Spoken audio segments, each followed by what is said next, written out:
All right, Unity of Fredericksburg, good morning. Reverend Juan Enrique Toro greeting you on this wonderful day.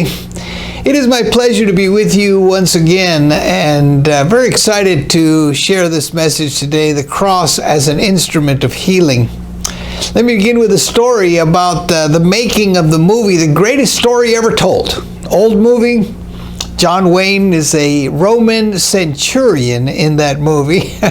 And it is said that one of the lines that he was to speak is, "He is truly the Son of God."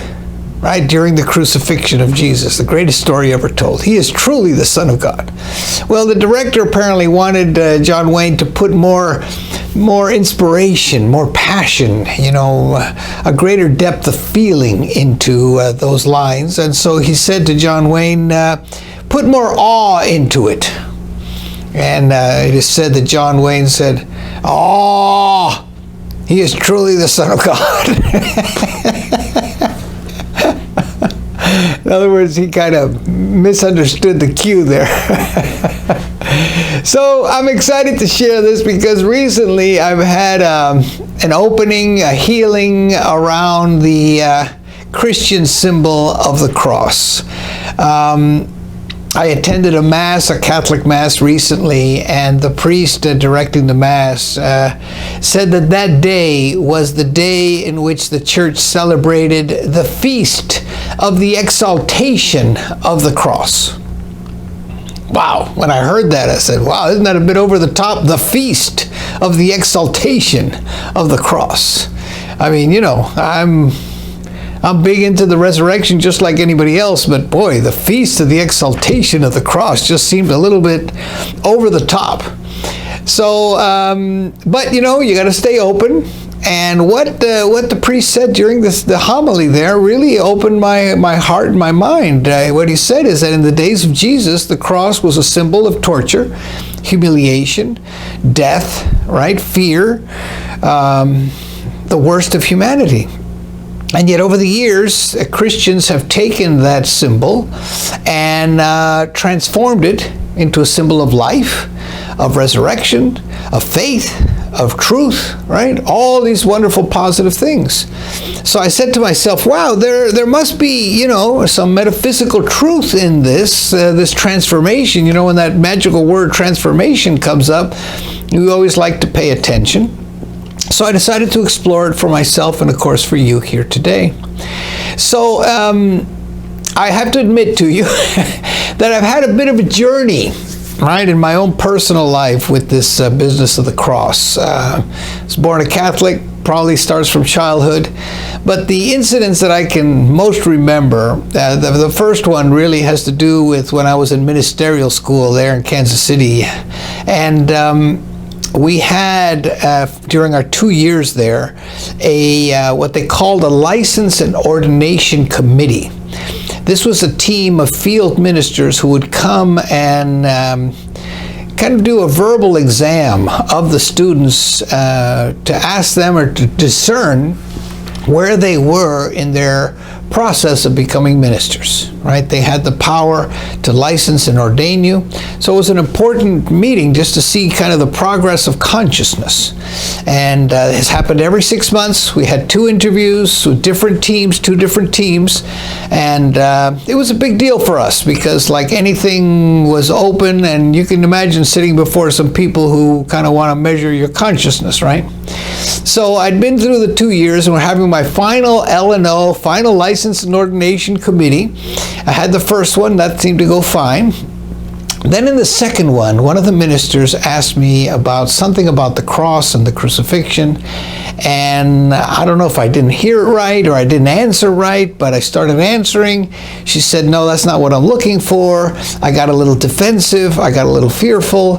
The thing started snowballing. She kept coming back to me. I couldn't understand what she was saying. And, it snowballed into this terrible thing.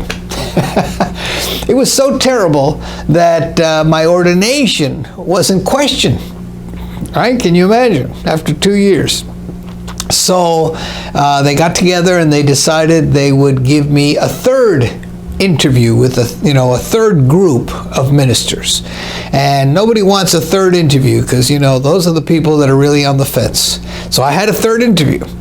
And that third interview went fine. Of course, I went on to be ordained, thank you God. But I do remember that because it was after that I said to myself, I really must have something going on with this cross and crucifixion business, because this was just a very difficult situation. Then after that, of course, I was ordained. My first assignment or my first job after ordination was as an associate minister in a large church in Puerto Rico. And I remember having a hospital visit there, and I went into one of the waiting rooms. And in the waiting room was this large crucifix with the crucified Jesus on it. And of course, he was in the midst of his pain. Right, the full passion there of Jesus. And I suddenly got angry. I said, how could they put this symbol of pain and death on the wall when this is supposed to be a place of healing, right, and promise and faith? Well, got angry there. Remember that. And then, of course, time passed. I went on to Costa Rica, had our own ministry there, and after a while, one of our Spanish-speaking congregants came, and she wanted to give something to our church. And what she gifted was this big cross, tabletop cross with the crucified Jesus on it. She was all happy because it was very elaborate. It was very beautiful wood, and it was probably pretty expensive. And she wanted to gift that to the church. Well, I had to have a very difficult conversation with her and tried to explain that symbol of the crucified Jesus was not exactly in line with my theology or the theology that I was trying to communicate to our congregation. So, that was a difficult moment. I remember that. And then more time passed, a lot of time passed, and I find myself in Virginia caring for my mother. And my mother would wear a cross around her neck. She wore it for years. And of course, when she died, I decided that I would take that cross that she was wearing and that I would wear it. Right? So right now, underneath this shirt, I have a cross. I'm a man who wears a cross. Can you imagine? So, I said to myself, this is in honor of my mother. That's what I said, right? But there it is. And then, of course, I went to this mass, and this priest talked about that transformative effort that the Christians have done to take that symbol of suffering and make it into a symbol of freedom. And so I said, wow, when that word transformation comes up, you always want to be aware, right? So subsequent to that, I thought, well, let's put some thinking into this. I came across the scripture in the Old Testament which speaks perfectly to the situation we're addressing today.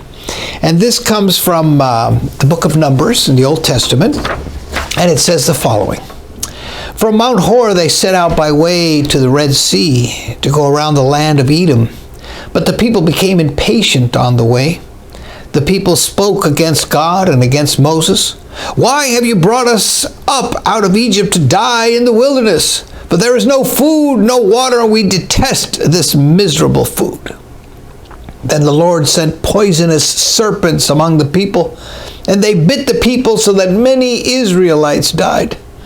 The people came to Moses and said, we have sinned by speaking against the Lord and against you. Pray to the Lord to take away the serpents from us. So Moses prayed for the people. And the Lord said to Moses, make a poisonous serpent and set it upon a pole. And everyone who is bitten shall look at it and live. So Moses made a serpent of bronze and put it upon a pole. And whenever a serpent bit someone, that person who would look at that serpent of bronze, would live. So we have this wonderful story, right, about, again, a symbol, an instrument of pain and suffering and death, which was the poisonous snake, and the story of how this is taken, made into bronze, put up on a pole, and when people look at it, they would live. Again, a transformation of that instrument of pain and suffering and death into something of salvation and freedom. So basically the message there, when you put something up on a pole, symbolically, metaphysically, what you're doing is you're looking up, you're raising your consciousness, you're raising your awareness, you're looking up, you're raising your awareness. And of course what they come to find out is that snake venom has no power over them, which is a powerful message. So what we want to do today is kind of unpack that and see how we can apply that to our lives. And so, how do we do that? The first thing we need to do is recognize that there may be a situation or many that is very difficult for us, kind of a cross. We feel a little crucified in certain situations. We're worried, we're sad, we're a little desperate, we're fearful, and maybe that situation's been there a little while. We haven't really want to face it. We hadn't really want to look at it, right? Try to put it under the carpet. Try to not really deal with it. Kind of stagnant all around there. And I just would like to invite you to see if there's one of those situations in your life for you today.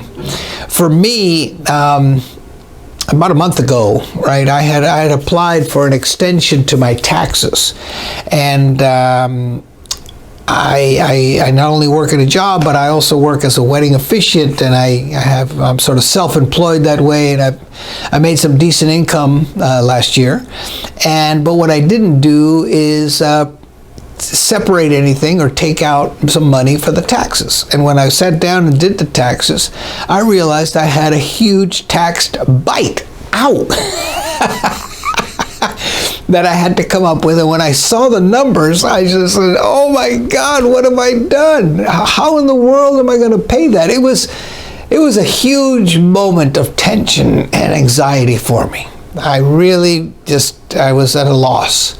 What am I going to do? And my instinct, what I wanted to do, was just sort of shut the book and put it away and not think about it, not deal with it, right? So, that was a situation that provoked me to really pull some things out of my spiritual toolbox to address it. So as I did, I had to remind myself, and I'll remind you today, of the story of the cross, right?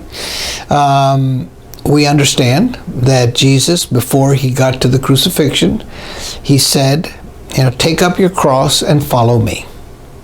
Now, some people like to refer to that as, you need to, honor or glorify the pain, the crucifixion experience. That's sort of glorified, that darkness. In Unity, we don't teach that at all. We understand that what Jesus said is pick up your cross and follow me is, yes, there will be crucifixion in your life, but follow me to the resurrection.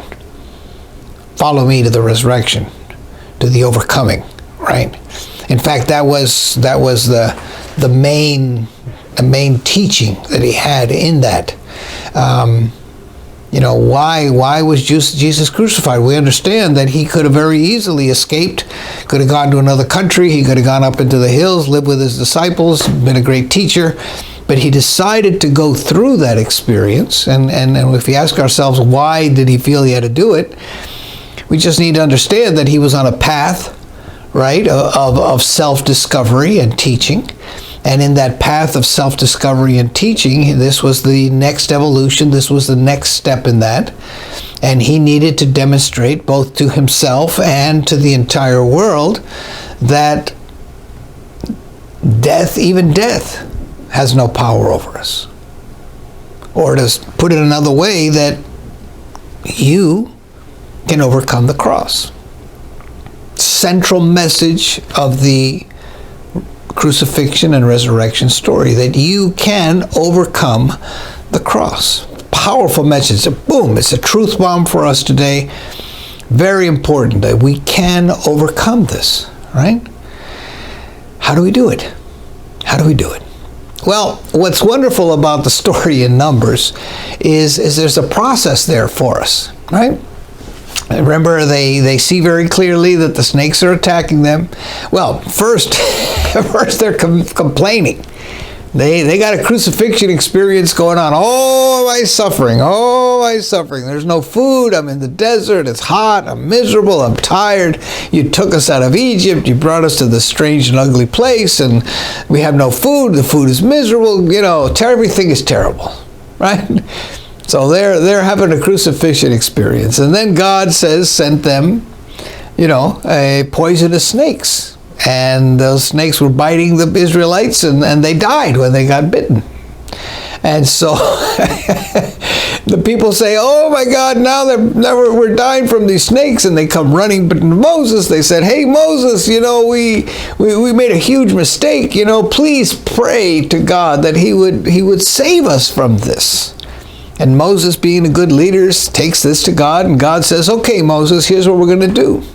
I'm not going to take the snakes away from you, but what I am going to do is invite you to make a snake, put it up on a pole, and anybody who looks at it will not die of the poison.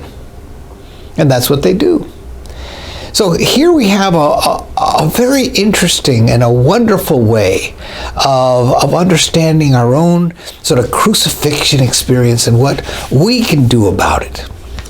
First of all, we have the recognition of a crucifixion experience. Maybe we're complaining, maybe we're worried, maybe we're fearful.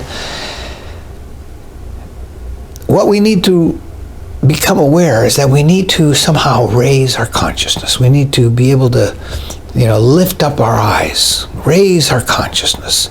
In order to overcome our suffering, we need to attend to it. We need to be conscious of it. We need to see it. We need to feel it. We need to be with it. We need to be present with it.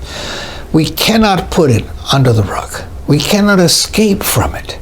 There's no way for us to transform a situation that we're not fully experiencing now. That's a very important truth right there, right? So what we want to do is, of course, the Israelites knew very clearly what was the source of their trouble, which was, of course, the snakes. What's the source of your trouble? What is your crucifixion experience? If I were to answer that question, I would say my taxes, right? That's what's really giving me problems, worry, fear right now, right? Identify it. Admit that it's there. And be willing to feel the feelings of it. The desperation, the fear, the worry, the anguish, whatever it may be. Admitting that is really high consciousness living. Because when we are with what is, that's the playground where we can work. That's where transformation can happen. But until we get there, we're not going to make it, right? And then, of course, number 2, we have meditation. Meditation is our most powerful tool in our spiritual toolbox. And why I say that is because it changes our perception. This is the spiritual work right there, is in that meditative action. Because from that meditative experience, what we understand is that we're not victims, that we can change our perception, that we can claim our spiritual power, all right? And the way I like to kind of explain meditation to people sometimes is that story of the man who was born in jail, right? Imagine a man who's born in jail and has never seen the sun, okay? Just lives in a dark cell. He's been in that cell all his life, doesn't know any different. Anybody comes up to him and says, man, your life situation sure is terrible. He says, what do you mean terrible? This is life. This is what it is. This is the way I was born. This is the way I've grown up. This is it. This is life. Well, turns out that one day, this man finds a secret tunnel. And the tunnel takes him out of the jail into the sun and into the freedom of fresh air and the beauty of the world. And of course, right there, his entire perception of life changes. He comes to understand that, yes, he was living in a very limited, confined space, and now there's this whole world, fresh air and sunshine. Wow. And that's what meditation does for us. Meditation takes us where we are, helps us find that secret passage, and leads us to a more expansive, rich, fuller expression of God's grace in our life. And in the process, it changes our perception of that jail cell, that darkness. We come to find out that that darkness is not really real, that it has no power over us. Now, meditation is not designed to give us pleasure. The purpose of meditation is to understand the truth of our suffering. Let me repeat that. The purpose of meditation is to understand the truth of our suffering. It's an important truth to know. That's why it's our most powerful tool, because it takes us where we are on that very limited consciousness, and it helps us come into that greater awareness who and what we are. Now, when we do that, when we can really have an expressive experience of meditation, we come into that aliveness, we come into that grace, then I always recommend adding more compassion, more kindness, more loving attention toward ourselves. You know, sometimes we're very good about offering love outside, but we forget to include ourselves. So I like to sometimes dialogue with myself and just say, I'm really having a hard time with this, but this meditation was so powerful. It helped me see a new truth. And I'm going to accept myself for having put myself in that darkness, and I'm going to also be grateful for the courage that it took to really find my way out. Just add some compassion, some light to yourself. Give yourself some emotional fortitude, being kind to yourself. I always like to add that. I've been working on that very consciously. And then, of course, we can pull out our ultimate weapon, which is prayer. Right? And in Unity, we teach the truth of using the prayer process and what we call denials and affirmations. And of course, we don't deny the situation that we find ourselves in, but we do deny the power that the situation has over us. It's a very, very beautiful process of denying, right, what we've given power to in the past, taking that power away, denying that it has power over us, and then using our affirmation, right, to really affirm what is really true and ultimately true for each of us. It's a wonderful and a beautiful process, right? So that's what I would invite you to do in this situation. To know that however the situation seems to show up for you, that you can take its power away. This situation, this thing has no power over me. I've just given me some good grace, some good compassion for myself, and now I can take any power, I've given it away, and I can affirm, with having taken that power away, I'm going to affirm the truth of my being. That God within me is going to guide me to know exactly what to do for the benefit of all. That there is inner wisdom, that I'm going to track the people, the circumstance, the things that I need in order to find a creative solution that works for everybody.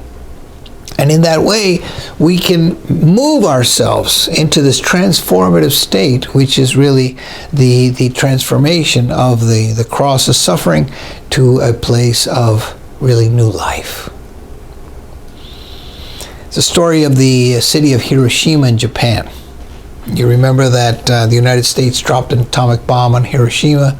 140,000 people died, right, in 1945.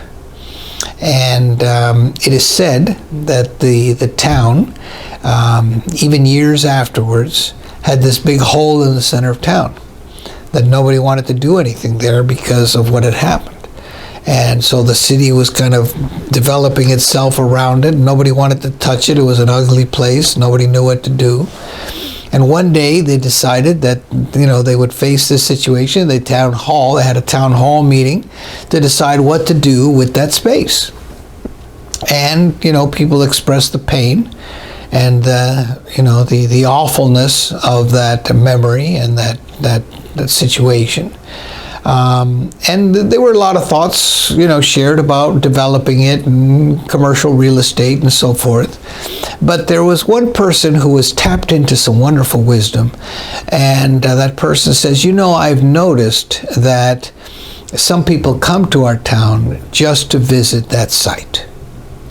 He says, why don't we get creative and let's all build a memorial there that'll be really nice for people to visit. That'll commemorate our dead, but also give a message of peace. And so today, there stands in Hiroshima the Hiroshima Peace Memorial Park. And it is said that more than 1 million people visit that park every year. So here we have this bomb site, this symbol of death and destruction. It's been transformed into a site, a park of peace, of sacred remembrance, right? And so it's been transformed. It's part of our story. They had to look at it, they had to deal with it, they had to get creative to what they needed to do. And of course, here in New York City, we have Ground Zero, where the Twin Towers fell, right? 9/11. And of course, what's there now is something we call the Freedom Tower. And you can go to that Freedom Tower, and in there they have also a park where there is a big hole that you can look down in. But the park is not just the hole and not just the tower. It's this very nice park where it does commemorate those people who died. It honors the fallen there. But it is also a statement of freedom and of peace. They've taken that place of destruction and they've made it into a place of peace and of beauty. And again, many visitors go there, which become a source of prosperity for the city, just like in Hiroshima. And of course, the situation with me and my taxes, pretty much the same situation. You know, I knew enough, thank you God, I knew enough that I couldn't throw my taxes under the carpet. Of course, the U.S. government would pretty soon remind me of that as well, but you know, at least I knew, boy, I need to face this, right? I just didn't know what to do it. I had to admit to myself that this was really beyond my ability to think creatively. I was so gripped, you know, the bite. that tax serpent was biting me so much, it was hard for me to focus. So, you know, I had to do my meditation, right? I had to get my meditation going. I had to come into that awareness that this situation has very much to do with my identification as a human being. You know, I'd made a mistake, obviously, in how I handled my finances. Had to admit that to myself. I had to look at it. And then I had to, you know, invite my soul to find a greater perception of self. You know, I'm not just my body. I'm not my income. I'm not my taxes. I'm not even my emotions. I'm more than that. I'm a child of God. And as you breathe that in, right, there's always the miracle of the memory of God is that there's always that expansiveness, that presence and power of God that lifts us in such a beautiful way. And so I experienced that. And with that, I was able to apply some of this kindness, loving kindness towards myself. You know, man, you really messed up, dude. You really messed up, but you know, here you are facing it. So I praise you for the courage that it takes to face that. I was talking to myself. And, you know, as you face it, I know that there's going to be creative solutions that come forth for you. Just, you know, have faith, trust it's going to be all right. And actually, when I was doing that process, that's where I decided to reach out for help, right? Just like in the story in Numbers. And the person I reached out to was my wife, right? And I said, look, I got this situation. It's got me really worried. And I don't know what to do. We don't have the money to pay it. I don't know how we're going to ever get it. And just to her credit, you know, and frankly, I was in a less anxious state than I had been, thanks to the process that I've already engaged in. But, you know, to her credit, she was, you know, not reactionary. She just says, all right, let's look at this. So we sat down, pencil and paper, started looking at our budget. Come to realize we're spending a whole lot of money on Starbucks and Dunkin' Donuts and lattes and little cafes and little things and things that we really don't need to spend money on. I mean, they're nice, but, you know, not necessary. We decided to adjust our budget so that we could put enough money aside to be able to take care of that tax bite. And lo and behold, right after we got up from that, we understood what we were doing. And during that time, we were using the prayer process of denial and affirmation. We were denying that really had power over us, that we had the resources, spiritual and economic, to be able to resolve it in a harmonious way.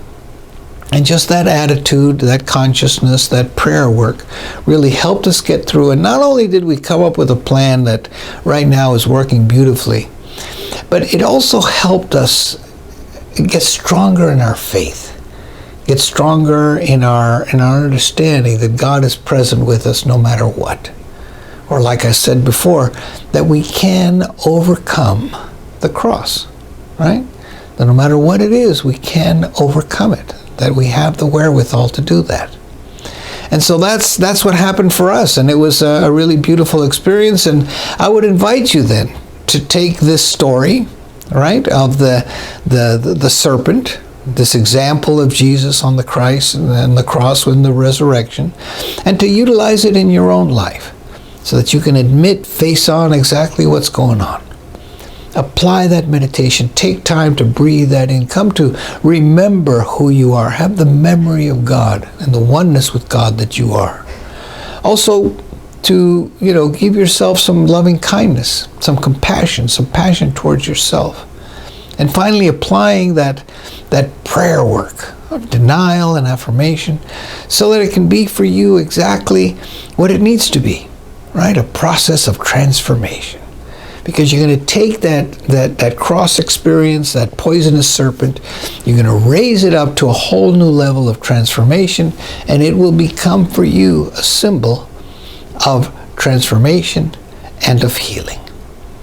You too can celebrate your own feast of the exaltation of the cross. God bless you all. Juan Enrique Toro reminding you that life is consciousness and that consciousness is life.